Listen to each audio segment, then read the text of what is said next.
amakilabo 15 agali mu kibiina ekiddukanya omuzannyo gw'okuwuga mu ggwanga nga ku gano kuliko Seal Swimming Club, Altona, Dolphins, Silverfin n'amalala ge gagenda okuganyulwa mu buyambi buno obubaweereddwa. Bw'abadde abakwasa ebintu bino, Pulezidenti wa Dive Sport J. Wilson ategeezezza ng'okwekuuma mu muzannyo gwonna bwe kirina okubeera ekyenkizo. We think that we can help the swim programs and we can also help in drowning prevention. Ebyambalo ebikozesebwa mu kuwuga bya buseere era nga amawanga agakyakula okuli ne Uganda kuba kutoba kw'amaanyi omuwuzi okufuna ebyambalo ebiri ku mutindo gw'ensi yonna.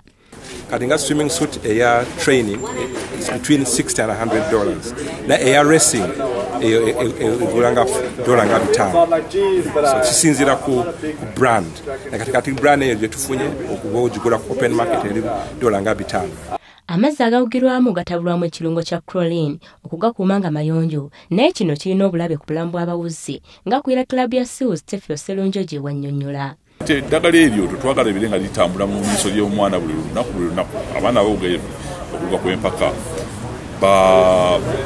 bagenda okutraininga buli lunaku Monday paka Saturday. Omwana akikola ekyo omwaka n'ogwako n'ogwokubiri nga talina galubindi kiyinza okuleeta obulabe. Omuwuzi bw'abeera mu mazzi omubiri gwe guba mugonvu nnyo era nga kusobola okukosebwa ekintu kyonna bw'aba nga tayambadde biziyiza. Okwewonya okutuka enviiri ko n'okulwala amaaso, omuwuzi asaanye okwambala obukoofiira obuwugirwamu ko ne galubindi.